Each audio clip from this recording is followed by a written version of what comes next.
Olá, pessoal. Aqui é a professora Conceição. Sejam todos bem-vindos à nossa aula de língua portuguesa. Essa aula vai continuar o assunto intertextualidade e vai abordar os tipos de intertextualidade e como reconhecê-los. Vejamos, há muitos tipos de intertextualidade. Neste vídeo, eu vou abordar aqueles mais comuns, o que a gente mais tem chance de encontrar na nossa vida quando lemos um texto, que é a paródia, a paráfrase, a citação e a epígrafe. Vamos iniciar o reconhecimento desses tipos de intertextualidade lendo um famoso poema, que creio que é do conhecimento da maioria de vocês, se não for de todos, a Canção do Exílio, ok? Vamos à leitura. Canção do Exílio, Gonçalves Dias. Minha terra tem palmeiras, onde canta o sabiá. As aves que aqui gorjeiam, não gorjeiam como lá. Nosso céu tem mais estrelas, nossas várzeas têm mais flores, nossos bosques têm mais vida, nossa vida mais amores. Em cismar sozinho à noite, mais prazer encontro eu lá. Minha terra tem palmeiras, onde canta o sabiá. Minha terra tem primores que tais não encontro eu cá. Em cismar sozinho à noite, mais prazer encontro eu lá. Minha terra tem palmeiras, onde canta o sabiá. Não permita, Deus, que eu morra, sem que eu volte para lá. Sem que desfrute os primores que não encontro por cá, sem que ainda avista as palmeiras, onde canta o sabiá. O que a gente observa nesse poema? Esse poema, do poeta Gonçalves Dias, foi escrito no século XIX, por volta da primeira metade do século XIX.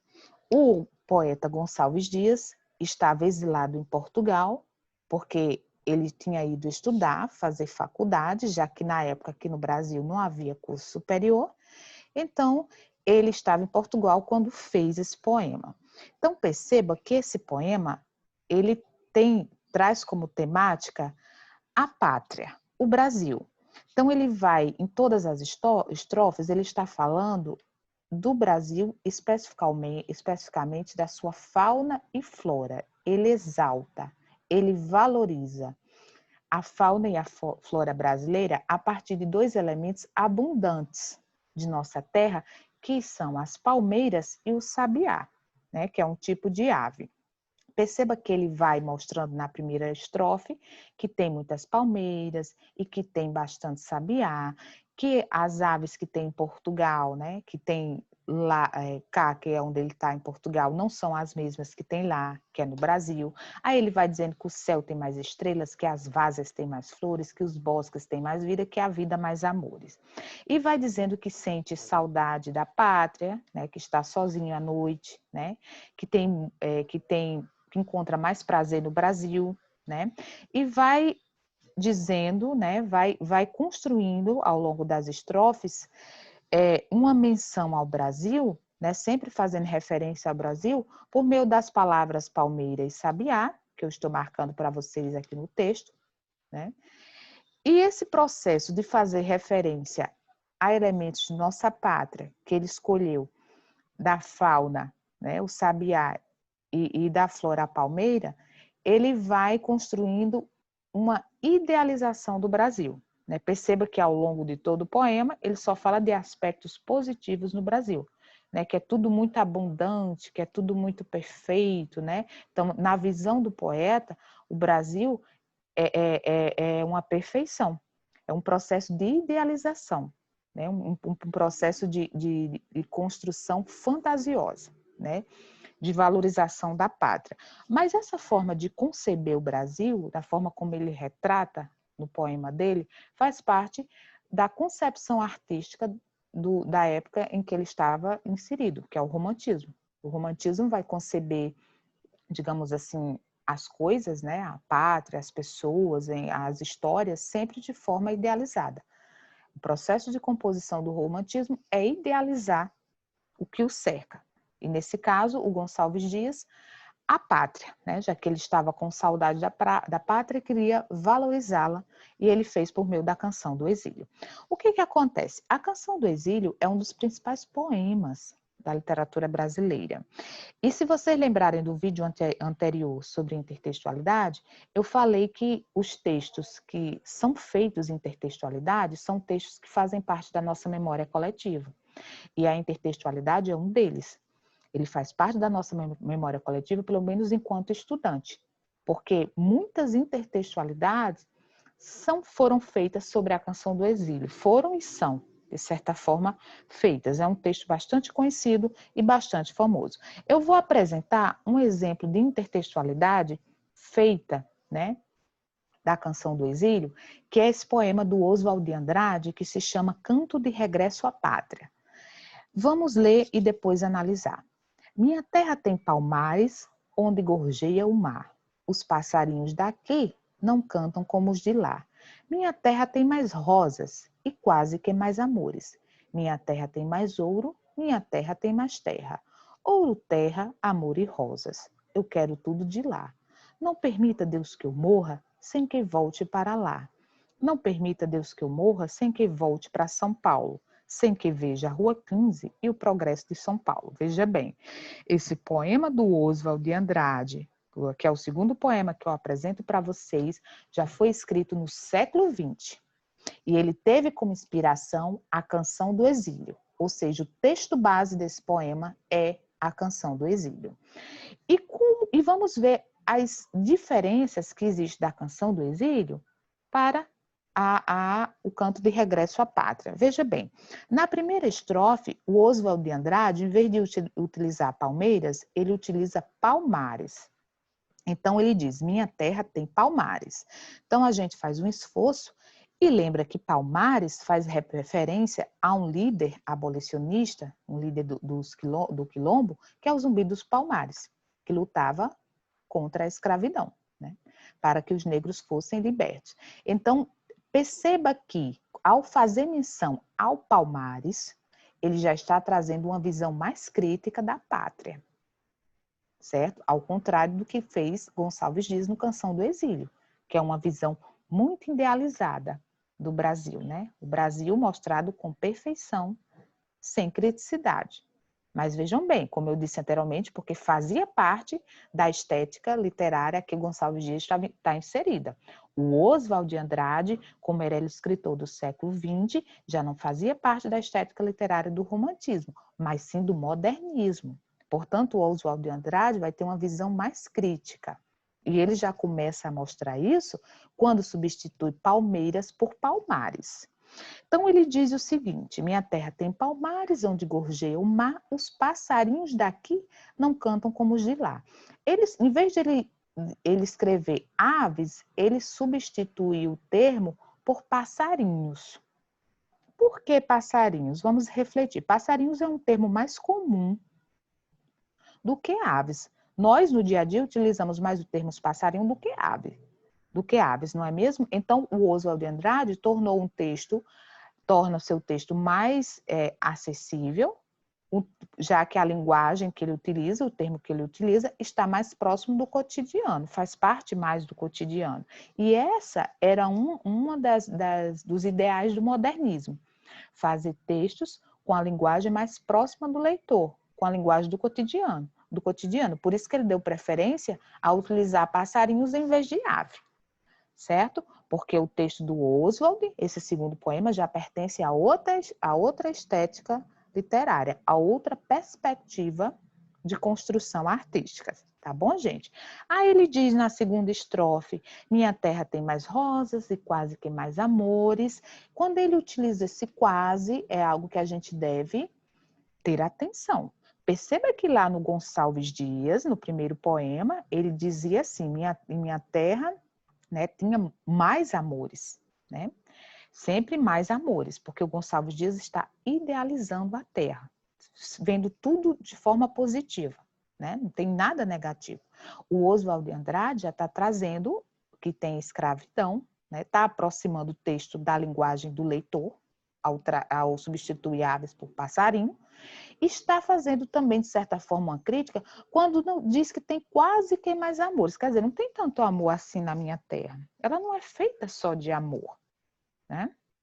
Até porque houve a escravidão, que ele já frisou no primeiro verso do poema. Continuamos a leitura. Aí ele diz na terceira estrofe, ouro, terra, amor e rosas. Eu quero tudo de lá. Não permita, Deus, que eu morra sem que eu volte para lá. Na última estrofe, ele diz, não permita, Deus, que eu morra sem que eu volte para São Paulo, sem que eu veja a Rua 15 e o progresso de São Paulo. Aqui nós vamos ter a principal diferença entre a canção do exílio e o canto de regresso à pátria, que é a referência espacial. Perceba que no poema do Oswald de Andrade, ele está com saudade de São Paulo, ele quer voltar para São Paulo e especificamente ver a Rua 15, ver o progresso de São Paulo. A gente lembra que São Paulo é o símbolo do progresso nacional. Então aqui o poema do Oswald de Andrade faz referência a São Paulo. Ele quer ver o progresso de São Paulo. Já no poema Canção do Exílio, é uma referência ao Brasil, né? Todo o Brasil. No de Oswald é uma referência especificamente a São Paulo. Então, perceba que no poema do Oswald de Andrade, O Canto de Regresso à Pátria, é um poema mais crítico, né? Não é um poema idealizado, ele não está idealizando a nação, né? E também não está idealizando São Paulo, né? Que é a referência espacial dele. Ele tem uma visão mais crítica da construção do país, certo? Ao contrário da Canção do Exílio, que é uma visão muito idealizada, né? Uma visão muito perfeita do nosso país, certo? Vamos ver na sequência mais um exemplo de intertextualidade com a Canção do Exílio, que é esses quadrinhos, que se chama Vida de Passarinho. Vamos ler. Gonçalves Dias, nosso céu tem mais estrelas, nossas vases têm mais flores, nossa vida mais amores. Minha terra tem palmeiras, onde canta o sabiá. O sabiá sou eu. Essa era a palmeira. Perceba que nesses quadrinhos temos uma ave, que é o sabiá, que é a ave a que o Gonçalves Dias faz referência na Canção do Exílio como símbolo da nossa pátria, né, da nossa fauna, que é o sabiá, e esse sabiá está cantando os versos da Canção do Exílio, e ele diz já no finalzinho, o sabiá sou eu, né? Se reconhece como sabiá da Canção do Exílio do Gonçalves Dias, e diz na sequência, essa era a palmeira. Quer dizer, aí quando a gente vê a palmeira está desmatada. Então, o que esse autor desses quadrinhos quis fazer? Uma crítica ao desmatamento, ok?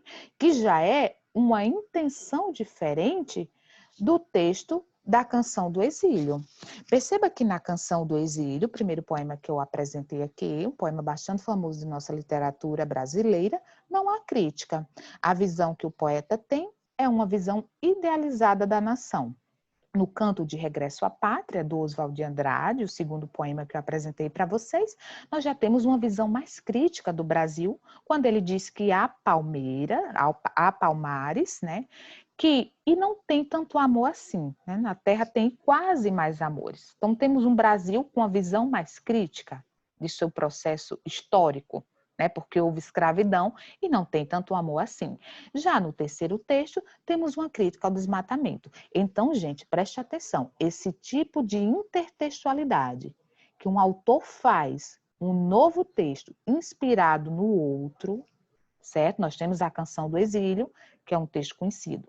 O Oswald de Andrade construiu um texto inspirado na Canção do Exílio, que é a intertextualidade, mas ele mudou a intenção do texto original. Porque o texto do Oswald de Andrade, O Canto de Regresso à Pátria, a intenção é fazer uma crítica, mostrar uma visão crítica do processo de construção do país, quando ele fala em escravidão, ao fazer referência a Palmares e que não tem tanto amor assim, quando ele desloca o espaço, que na Canção do Exílio é Brasil e no Canto de Regresso à Pátria é São Paulo. Ele torna o texto, digamos assim, mais crítico e mais contemporâneo. E nos quadrinhos há uma crítica ao desmatamento. Então, esse processo de fazer um texto a partir de outro e trazer uma intenção comunicativa diferente da que o texto original tinha, nós chamamos de paródia. Certo, gente? Então, a gente precisa reconhecer as paródias nos textos quando a gente lê. Eu trago na sequência o conceito de paródia, para fixar bem.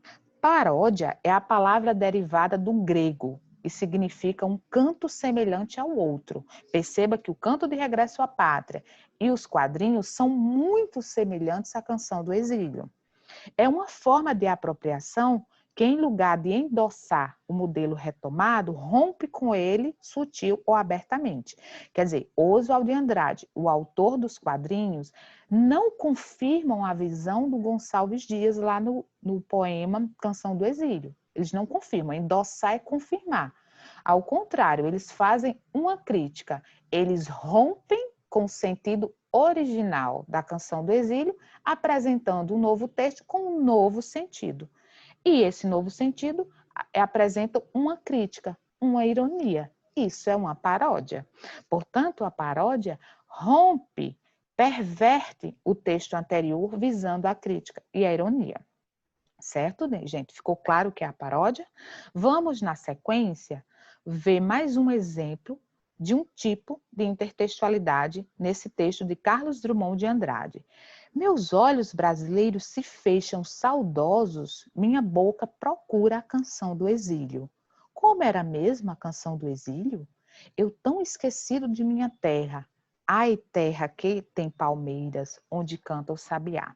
O que a gente observa aí? Que o Carlos Drummond de Andrade está fazendo referência à canção do exílio, que é aquele primeiro poema que eu mostrei para vocês. Só que a referência que o Carlos Drummond de Andrade faz é diferente da paródia. Perceba que ele está resgatando a canção do exílio, mas ele coloca as palavras dele. Quando ele diz assim, ai terra que tem palmeiras, não tem esse ai lá no texto original da Canção do Exílio, por exemplo. Então, ele está reescrevendo a Canção do Exílio, lembrando dela, o conteúdo dela, com as palavras dele, certo? Quando isso acontece, gente, nós temos uma paráfrase, tá certo? Paráfrase, vamos lembrar do conceito aqui, que é uma palavra que vem do grego, que significa repetição de uma sentença, recriação de um texto já existente, mantendo a mesma ideia contida no texto original. Perceba que o Drummond conta versos da Canção do Exílio, mas com as palavras dele. Ele não utiliza exatamente as mesmas palavras que o Gonçalves Dias, certo? E ele não muda o sentido que o Gonçalves Dias deu na Canção do Exílio. Ao contrário da paródia, que o Oswald de Andrade, quando a gente viu lá nos Exílios, ele construiu um texto mais crítico, né? Que a Canção do Exílio não é crítico. O Oswald de Andrade construiu um texto crítico sobre o Brasil. E lá os quadrinhos também eram uma crítica ao desmatamento, certo? Lá no Drummond, se a gente volta aqui, não temos uma crítica. O Drummond confirma os versos da Canção do Exílio, o conteúdo da Canção do Exílio, só que o Drummond diz com as palavras dele. Para ficar bem claro o que é de fato uma paráfrase, vamos lembrar de quando alguém nos conta uma história que viveu, né? Algum colega nos conta uma história que viveu e a gente vai contar o que o colega nos contou a outra pessoa. E a gente vai utilizar as nossas palavras. Então, vamos imaginar que o colega diz assim, eu vivi uma história terrível na minha infância. Aí, quando a gente for reproduzir essa frase para outra pessoa, a gente diz, o meu colega fulano tal disse que viveu uma história trágica na infância.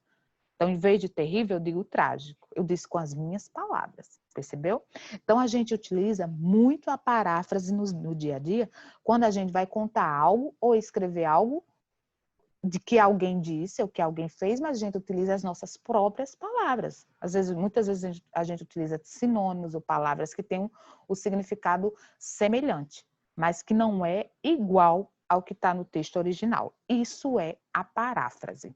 E a gente não muda o conteúdo, a gente não muda a intenção do texto, a gente só contou com as nossas palavras. Eu espero que tenha ficado claro o que é a paráfrase. Vamos para o próximo tipo de intertextualidade. Aliás, antes de ir para o próximo tipo de intertextualidade, vamos ver a diferença da paródia e paráfrase com o plágio. Certo, gente? Para que fique bem claro.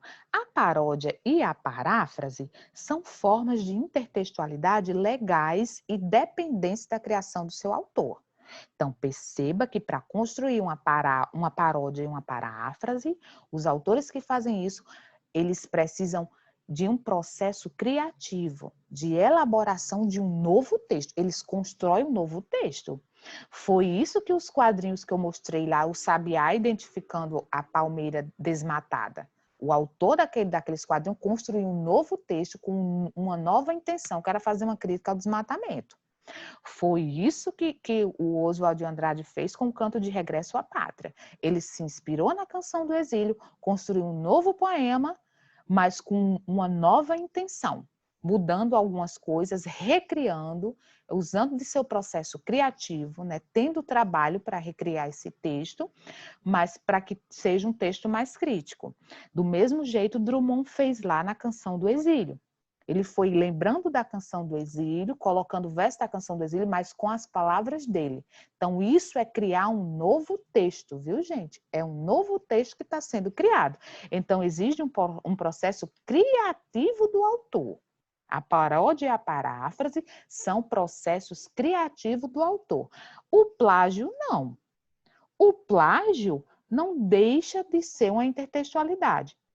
Mas só que é ilegal, gente, da cadeia. É você copiar um texto igualzinho ao outro, certo? É uma simples cópia, tá bom? Então, o plágio é ilegal, certo? Não é bem-vindo. Ele dá cadeia. Existe lei para punir uma pessoa que plagia o outro, certo? Eu espero que tenha ficado claro. Vamos para outro tipo de intertextualidade nesse seguinte texto. Do que a terra mais garrida, teus risonhos, lindos campos têm mais flores, nossos bosques têm mais vida, nossa vida no seu seio mais amores. Eu espero que vocês tenham conhecido que esse fragmento de texto é um fragmento do nosso hino nacional, né? Escrito por Joaquim Osório Duque Estrada, em 1909. Certo? Mas a gente tem que perceber também que o Joaquim Osório Duque Estrada, ao construir, ao escrever o nosso hino nacional, ele citou a Canção do Exílio. Vamos identificar aqui, ó, nossos bosques têm mais vida, nossa vida no teu seio mais amores. Ele citou o hino nacional. O que o Joaquim Osório fez? Ele transcreveu lá da Canção do Exílio alguns versos dela e colocou no hino nacional dele. A gente observa que o hino nacional é de 1909 e a Canção do Exílio é de 1843. Portanto, antecede o hino nacional. O nome desse tipo de intertextualidade é citação. É quando o autor transcreve do texto alheio e ele tem que marcar com aspas. As aspas indicam que esses versos que estão entre aspas, certo, gente? Não é do autor, portanto, não é do Joaquim Osório Duque Estrada. Ele sinaliza isso para a gente quando ele bota as aspas. Ele está dizendo, olhe, esses versos não são meus, certo? Não é criação minha. Por isso que é importante usar as aspas quando a gente faz uma citação direta. Ele tirou diretamente da canção, citou direto, do jeito que estava lá, e para isso ele teve que usar aspas. Certo? Esse tipo de intertextualidade é a citação, tá bom? É importantíssimo, é fundamental o uso das aspas, porque elas estão sinalizando para o leitor que essa parte que está entre aspas não é do seu autor, tá bom? Ele está retirando, ele transcreveu de algum outro texto e ele está utilizando para essa citação para criar um novo texto. Nesse caso aí, ele utilizou do poema Gonçalves Dias. Aí a gente se pergunta por que o poema Canção do Exílio do Gonçalves Dias? Porque é um poema bastante conhecido na nossa literatura brasileira. Então, o Joaquim Osório quis fazer essa homenagem a esse poema bastante conhecido, certo? E ele tem que colocar as aspas. É fundamental ele colocar as aspas porque é uma citação direta, igualzinho do jeito que está lá. Tá bom, gente? Vamos ver na sequência mais um tipo de intertextualidade na seguinte frase. Ao verme que primeiro roeu as frias carnes do meu cadáver, dedico com saudosa lembrança estas memórias póstumas. Conseguem reconhecer de qual livro esta citação? Veja, é do livro Memórias Póstumas de Brás Cubas de Machado de Assis. Aqui nós temos um tipo de intertextualidade que é a epígrafe. A epígrafe constitui uma escrita introdutória à outra. Então, essa citação que eu li para vocês, ela está no início do livro Memórias Póstumas de Brás Cubas. Ela introduz o livro, quer dizer, antes da história do livro, antes da gente começar a ler de fato a história, tem essa epígrafe.